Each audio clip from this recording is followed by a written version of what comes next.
Effectivement, ça s'est passé donc ce samedi matin devant une école primaire juive de Toronto dans le sud du Canada. Alors ce qu'on sait, c'est que peu avant 5 heures du matin, des suspects ont donc tiré depuis un véhicule de couleur sombre sur cette école de filles de Toronto avant de partir. Alors heureusement, pas de blessés, mais la façade de l'école aurait tout de même été endommagée.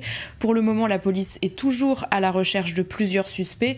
Selon elle, il serait trop tôt pour déterminer s'il s'agit d'un crime de haine ou d'un acte terroriste. Il y a eu aussi une première réaction politique au Canada, celle du Premier ministre de la province de l'Ontario, dont Toronto est la capitale. Lui, il n'a pas hésité à qualifier la fusillade de manifestation flagrante d'antisémitisme. Il y a eu une autre réaction, cette fois du côté des organisations juives, qui s'inquiètent évidemment de la montée des actes antisémites dans le pays, et ils appellent, je cite, à prendre des mesures décisives pour faire face à l'escalade de la haine. On précise également que selon la police de Toronto, 56% des crimes de haine qui ont été signalés en 2024 ont visé des juifs. Ça, c'est pour le Canada, mais en Europe aussi, les tensions sont toujours présentes, puisque vendredi, vers 5h30 du matin, un individu a lancé une grenade sur l'ambassade d'Israël en Belgique. Alors pour l'instant, assez peu d'informations du parquet parce que l'enquête est toujours en cours. Effectivement, ça paraît compliqué. Puis dans le milieu du sport, de plus en plus de manifestations anti-israéliennes.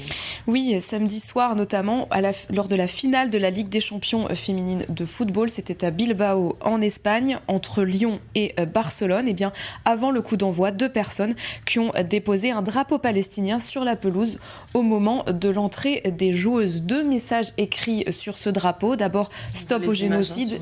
Effectivement, vous voyez les images. D'ailleurs, on notera la faute d'orthographe sur le mot génocide qui écrit avec un Z, alors qu'en anglais, on sait que c'est écrit avec un C. Et puis en dessous, un autre message directement adressé à l'Union européenne. Union européenne, ne soyez pas complices. Les 2 équipes étaient manifestement au courant de la démarche et même plutôt d'accord avec le drapeau, alors que l'UEFA interdit normalement le mélange entre politique et sport. Mais apparemment, ça n'a pas beaucoup dérangé les organisateurs, puisque le drapeau est quand même resté un certain temps sur le terrain.